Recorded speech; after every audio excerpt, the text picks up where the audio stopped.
हम सभी ने अपनी जिंदगी में किसी करीबी को खोया है। उनके जाने के बाद भी उन्हें भुला नहीं पाए, उनसे बात करना चाहते हैं। और अगर आप सच में उनसे बात कर सके तो? जी हाँ, मैं झूठ नहीं कह रही। जापान के एक शहर में बसा है एक ऐसा अनकनेक्टेड टेलीफोन बूथ जहाँ मान्यता है कि हम अपने मरे लोगों से बात करते हैं। जापान के इतिहास में सबसे बड़ी तबाही 2011 की सुनामी, जहाँ अपने पूरे परिवार को खो चुकी एक 17 साल की हाई स्कूल स्टूडेंट निकल पड़ती है कुछ सवालों के जवाब ढूंढने। क्या वो भी उनसे बात कर पाएगी? 2020 की Japanese movie Voices in the Wind, director Nobuhiro Suwa, IMDb 6.8। अगर मेरी सुनाई कहानियां भी आपके दिल तक पहुंचती है तो मूवी स्ट्राइप को ढेर सारा प्यार दे और वीडियो को पक्के से लाइक शेयर कमेंट करें। तो शुरू होती है कहानी। शुरू जापान के एक छोटे से घर से हुई जहां 17 साल की हारू अपनी आंटी हिरोको के साथ रहा करती। रोजाना की तरह उन्होंने आज भी उसके स्कूल जाने के लिए नाश्ता तैयार कर दिया। आंटी ने पूछा, अगले हफ्ते काफी लंबी छुट्टियां पड़ने वाली है, मैं ओत्सुची जाने की सोच रही हूँ, क्या तुम भी मेरे साथ चलोगी? ओत्सुची का नाम सुनकर हारू थोड़ी उदास हो गई, मानो उस जगह से उसका कोई गहरा नाता रहा हो। अब वो शहर फिर से बन चुका है और तो और इस बात को भी 8 साल से ज्यादा हो चुके हैं। हमें वहाँ चलना चाहिए, उसकी आंटी ने कहा। लेकिन हारू शायद इसके लिए तैयार नहीं। वो अभी भी असमंजस में है और स्कूल के लिए निकल गई। जाते जाते भी आंटी उसे इसके बारे में सोचने को कहती है। हारू पूरे रास्ते इसके बारे में सोचती है। घर वापस आकर भी वो काफी चिंता में थी, शायद कुछ कहना चाहती थी, लेकिन आंटी कहीं दिखाई नहीं दे रही। तभी दूसरे कमरे में उसे आंटी जमीन पर गिरी मिली। वो उन्हें फौरन अस्पताल लेकर गई। उनकी हालत काफी नाजुक है।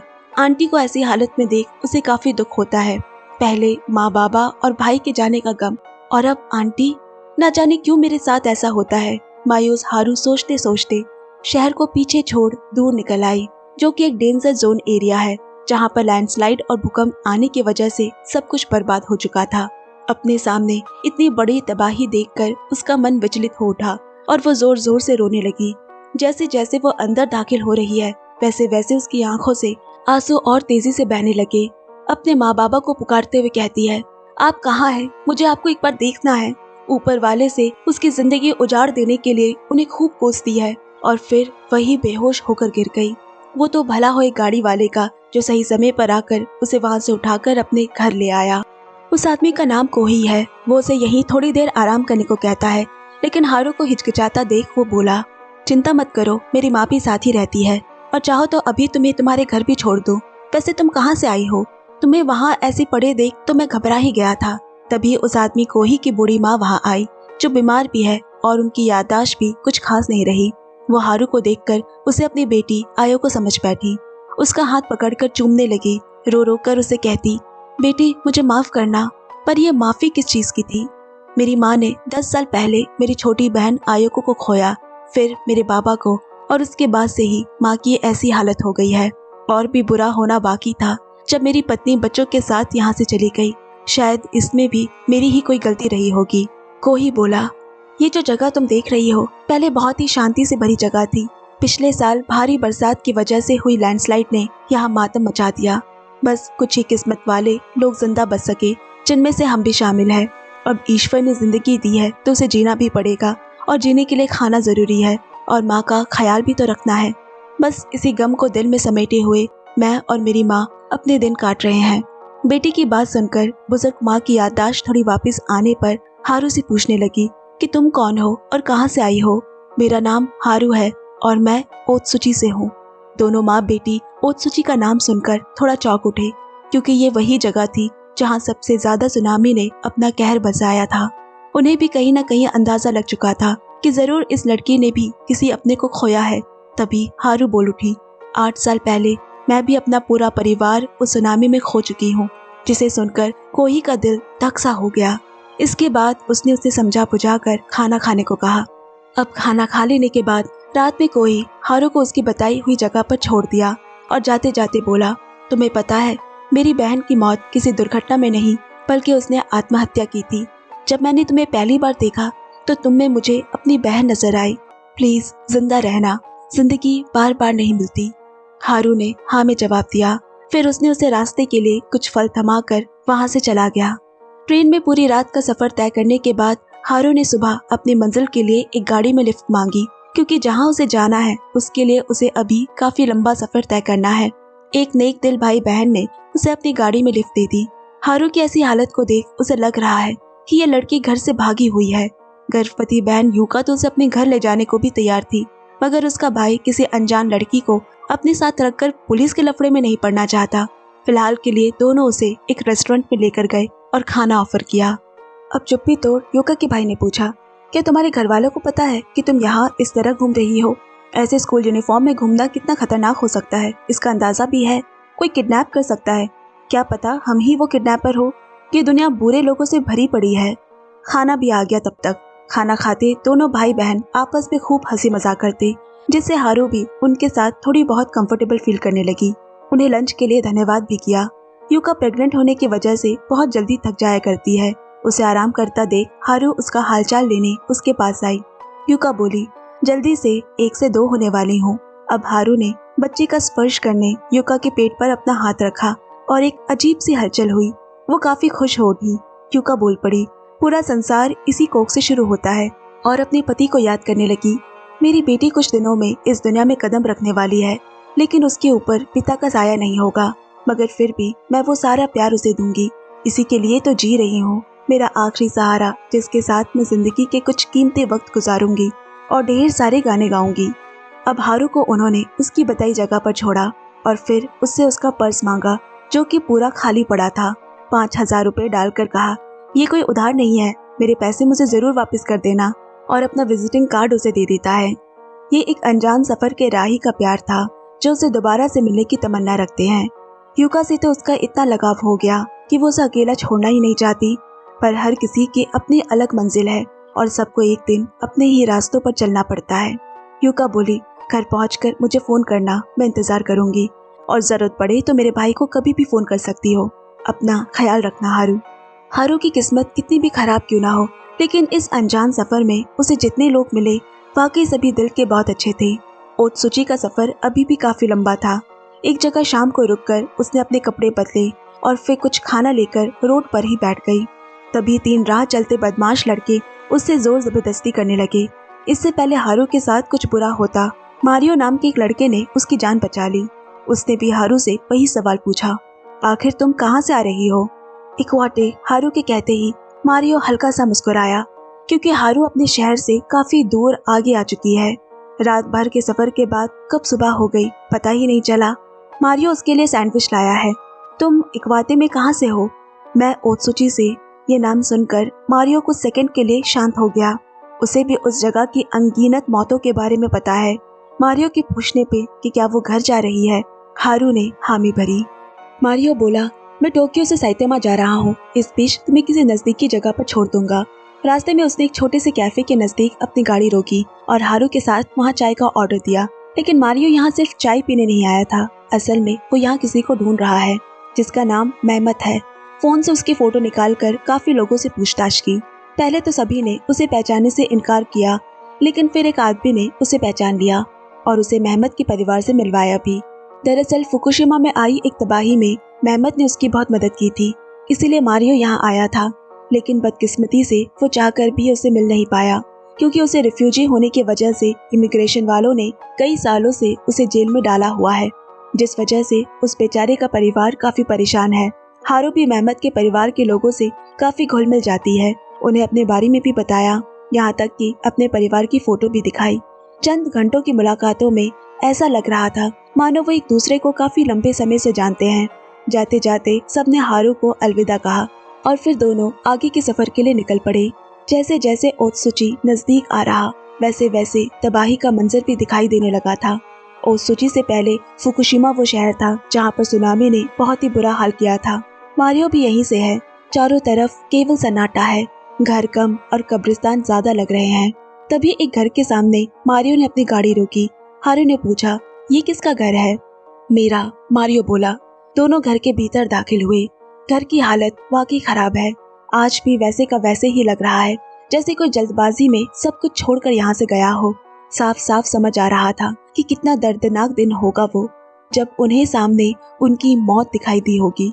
अब हारू को यहाँ भ्रम होने लगा। उसे अपने माँ बाबा के साथ भाई हयातो दिखाई देने लगा, वो अपनी कल्पना की दुनिया में जाकर उनके साथ खुलती मिलती, खुशी खुशी उन्हें गले लगाती, इस बात से बेखबर कि ये सिर्फ और सिर्फ एक सपना है। वो अपनी सभी पुरानी यादों में ऐसे बह गई कि उसे अपना खुद का घर नजर आने लगा। इसके बाद मारियो उसे अपने एक पड़ोसी रिश्तेदार के यहाँ लेकर गया, जहाँ बातों ही बातों में बुजुर्ग उसे बताते हैं कि मारियो ने अपनी पत्नी और बेटी को खो दिया। वो इसी शहर के नजदीकी पावर प्लांट में रहकर काम करता था और इसी वजह से उसकी जान बच गई थी। अब पूरा शहर वीरान हो चुका है, मगर वो बुजुर्ग तबाही के बाद भले ही इस इलाके को लोगों ने खाली कर दिया, लेकिन वो उन चुनिंदा लोगों में से एक है जो वापस यहाँ बसने के लिए आए, क्योंकि वो वही मरना चाहते हैं जहाँ उन्होंने जन्म लिया। और शायद मेरी तरह और भी लोग कभी न कभी यहाँ जरूर आएंगे। ये सब सुनकर हारू को काफी बुरा लगा। उसे महसूस हुआ कि इस दुनिया में सिर्फ वही परेशान नहीं है, बल्कि सुनामी ने हर किसी की जिंदगी तबाह की है। रात यहाँ गुजारने के बाद दोनों अगले ही दिन ओत्सुची के लिए निकल पड़े। कार की खिड़की से दुनिया देख रही हारू मारियो से पूछती है, क्या तुमने कभी आत्महत्या करने की सोची है? वो कहता है, हाँ बहुत बार, लेकिन मैंने कभी ऐसा किया नहीं, क्योंकि अगर मैं मर गया तो फिर मेरे परिवार को कौन याद रखेगा। आखिर उन सबको दिल में बसाने के लिए भी तो किसी को जिंदा रहना जरूरी है ना। दादाजी की तरह मैं भी बहुत ही जल्द अपने घर वापस आऊंगा और अपने परिवार को याद करते हुए यही अपनी आखिरी सांस लूंगा। गाड़ी चलती जा रही है और सफर कटता जाता है। देखते ही देखते दोनों ओत्सुची पहुंच गए। हारू यहाँ से पैदल चलना चाहती है। उसे अपने शहर को नजदीक से देखना है। वो अपना घर पहचानना चाहती है, इसीलिए पैदल ही निकल पड़ी। रास्ते में उसे एक महिला नजर आई, जिसे देखकर वो बोली, आप आशुका की माँ हैं? वो महिला भी हैरानी से, हाँ, लेकिन तुम मुझे कैसे जानती हो? और जब हारू ने अपनी पहचान बताई तो उसे विश्वास नहीं हुआ। उनकी आंखों में खुशी के आंसू थे और गम के भी। दरअसल हारू उस महिला की बेटी की बचपन की दोस्त है। एक तरफ उसे देखकर उन्हें अपनी बेटी की याद आ गई, वहीं उन्हें इस बात की खुशी भी थी कि वो जिंदा है। वो पूछती है, क्या तुम वापस आ गई हो? जी हाँ। हारू को देखकर, उससे बातें करके उस महिला की आंखें छलक उठी। अगर आज उनकी बेटी जिंदा होती तो वो भी इतनी ही बड़ी होती। हारू उन्हें संभालती है। उसे बिल्कुल भी अंदाजा नहीं था कि ये पल इतना भावुक हो जाएगा। दोनों के दिलों में अपनों की कमी खल रही थी। हारू ने माफी मांगते हुए कहा, अगर उस दिन आशुका का हाथ ना छोड़ा होता तो शायद वो भी मेरे साथ होती। हारू माफी मांगने लगी, पर उसकी दोस्त की माँ तो उल्टा उसकी शुक्रगुजार है कि आखिरी वक्त तक तुमने मेरी बेटी का हाथ थामे रहा। दोनों एक दूसरे के गले लगे और फिर से हारू अपने लापता हुए घर को ढूंढने के लिए घटना स्थल के करीब पहुंची। चलते चलते वो एक खाली टूटी फूटी बिल्डिंग के पास पहुंची, जो बस अब जर्जर स्थिति में है। उस जगह से उसका इतना करीबी एहसास था कि उसे देखते ही वो रो पड़ी और कहा, मैं घर आ गई। जमीन के हर एक कोने का मुआयना करती है। माँ का कमरा, फिर उसका कमरा और वो यादगार बरामदा जहाँ पर वो खेला करती थी। सब कुछ उसे उसकी आंखों के सामने नजर आ रहा। अपने घर को बार बार निहारते हुए बस यही कह रही है, मैं वापस आ गई। आप लोग कहाँ हैं? मुझे क्यों नहीं दिखते? क्या किसी को अपनी बेटी की फिक्र नहीं? आप सब कहाँ हैं? प्लीज मुझसे एक बार मिल ले, मुझे देख ले। रोते रोते घर के कोने को निहारने लगती। जिस घर में कभी लोग बसा करते थे, आज बिन परिवार के काट रहा है। हारू सबको याद कर बेसुध होकर गिर पड़ी। इस मुश्किल घड़ी में मारियो उसका सहारा बना, उसे संभाला और पास के रेलवे स्टेशन के पास छोड़ कुछ पैसे देकर वापस सुरक्षित अपने घर पहुंच जाने को कहा। मारियो ने उसे अलविदा हारू कहा, जिस पर आज पहली बार हारू ने बताया, मेरा नाम हारुका है, जिसका असली मतलब है खुशबूदार वसंत। और फिर खुशी खुशी दोनों ने एक दूसरे से अलविदा लिया। स्टेशन पर अपनी ट्रेन का इंतजार कर रही हारू के पास एक छोटा सा लड़का आया। क्या नमिता बीच जाने वाली ट्रेन इसी प्लेटफॉर्म से गुजरेगी? नहीं, उस तरफ से, हारू ने कहा। और फिर लड़के से पूछा, तुम्हें कहाँ जाना है? मैं विनफोन जा रहा हूँ, छोटे लड़के ने कहा। ऐसा अजीब सा नाम उसने पहले कभी नहीं सुना था। आखिर वो क्या है? जिस पर लड़के ने कहा, वो एक अद्भुत जगह है जहाँ एक जादुई टेलीफोन बूथ है और जिसकी लाइन दूसरे संसार से कनेक्ट है, जहाँ हम उन लोगों से बात कर सकते हैं जो अब इस दुनिया में नहीं रहे। मैं वहाँ अपने बाबा से बात करने जा रहा हूँ, जिनकी पिछले साल एक एक्सीडेंट में मौत हो गई। हारू तो ये सुनकर दंग रह गई। क्या हकीकत में उनसे बात की जा सकती है? हाँ, मैंने किताब में पढ़ा था। हारू ने कुछ सोचा, शायद ये उसके परिवार से मिलने का एक सुनहरा मौका है, अपनी आवाज उन तक पहुंचाने का। और वो भी उस लड़के के साथ चल देती है। चलते चलते दोनों आखिरकार उस बेहद लाजवाब जगह पर पहुंच गए, जो दिखने में वाकई खूबसूरत है। पहाड़ी के कोने पर मौजूद टेलीफोन बूथ भी वही है, जिसे देखकर वो बच्चा काफी खुश हो गया और भागकर अपने बाबा को कॉल लगाने बूथ के अंदर जा घुसा। कई मिनट तक उसने बात की, मगर दूसरी तरफ कौन था ये किसी को नहीं पता। कोई उसे सुन भी रहा था कि नहीं, यह भी एक राज है, मगर बाहर निकलकर उसके चेहरे का सुकून बता रहा है कि उसने वाकई अपने बाबा से बात की है। अब हारू की बारी थी। वो फोन उठाकर कहती है, हेलो माँ, बाबा कैसे हैं? छोटा भाई आपके साथ ही होगा ना? क्या आपको पता है मैं हाई स्कूल में पहुंच चुकी हूँ और अब कुछ ही दिनों में 18 साल की भी हो जाऊंगी। मुझे आप लोगों की बहुत याद आती है। आप कहाँ हैं? मैं हिरोशिमा से इतनी दूर सिर्फ आप लोगों से मिलने के लिए आई हूँ। यहाँ पहले आंटी आने वाली थी, लेकिन वो बीमार पड़ गई, इसीलिए मैं खुद आ गई और अब यही रहूंगी। सबसे मजेदार बात तो ये है कि इस पूरे सफर में मुझे कई लोग मिले, सभी दिल के बहुत अच्छे थे। उन्होंने मेरी बहुत मदद की। मुझे आज तक लगता था कि दुनिया में सिर्फ मैं ही दुखी हूँ, लेकिन नहीं, मैं गलत थी। कुछ लोग ऐसे भी हैं जिन्हें जिंदगी में मुझसे ज्यादा दुख मिला और फिर भी वो आज जिंदा है। मैं भी जिंदा रहूंगी, तभी तो आप लोगों को याद करूंगी, है ना? हाँ, मैं आपको बताना भूल गई, मैं घर गई थी, मगर वहाँ अब कोई नहीं है। बस जिंदगी में आप सभी की कमी मुझे खल रही है। आप सभी साथ होते तो मेरी जिंदगी और भी हसीन होती। लेकिन मैं खुश हूँ कि जिस जगह पर मेरा जन्म हुआ आज मैं वही हूँ और अपनी जिंदगी की आखिरी सांस भी अब यही लूंगी। उस दिन आप लोगों के साथ ही मैं बह जाती तो कम से कम आपके साथ तो होती ना। आँखों से क्यों आप लोगों ने मुझे अकेला छोड़ दिया? मैं पूरी तरीके से अकेली हो चुकी हूँ। मुझे बस आप लोगों को देखना है। मरते दम तक यही मेरी आखिरी इच्छा रहेगी, बाकी मुझे कुछ नहीं चाहिए। आप सब कहाँ हैं? समुद्र के किसी हिस्से में या फिर आसमान में? कितनी सुंदर होगी ना वो जगह जहाँ आप लोग बसे हैं। प्लीज मुझे बताइए ना माँ। माँ बाबा, आप बिल्कुल भी परेशान मत होना, मैं एक न एक दिन आपसे मिलने जरूर आऊंगी और तब तक के लिए मैंने जिंदा रहने का फैसला किया है। आखिर मैं आपकी बहादुर बेटी जो हूँ। फिर हल्के से मुस्कुराहट के साथ, हो सकता है मैं तब बूढ़ी हो चुकी होंगी, मगर परेशान ना होना, मैं आपको पहचान लूंगी। अच्छा ठीक है, अब मैं रखती हूँ। अपने जज्बात को समेटे वो फोन का रख कर बूथ से बाहर निकली और सामने पड़ी बेंच पर बैठकर कुछ देर के लिए उन सुनहरे पलों को एहसास करने लगी। और इसी के साथ हमारी ये कहानी भी यही समाप्त हो जाती है। वो कहते हैं ना, खूबसूरत मंजिल नहीं सफर होते हैं। हारू भी इस अनजान खूबसूरत सफर को तय करते हुए खुद भी एक खूबसूरत और सकारात्मक सोच से भरी एक नई हारू में तब्दील हो चुकी है। और जाते जाते आपको बता दो दोस्तों, ये विंड फोन आज भी नमिता बीच की पहाड़ियों पर मौजूद है, जो 2011 में आई भूकंप और सुनामी से लापता हो चुके 30,000 से भी ज्यादा लोगों के लिए उनके अपनों से मिलने और बात करने का चमत्कारी सहारा माना जाता है।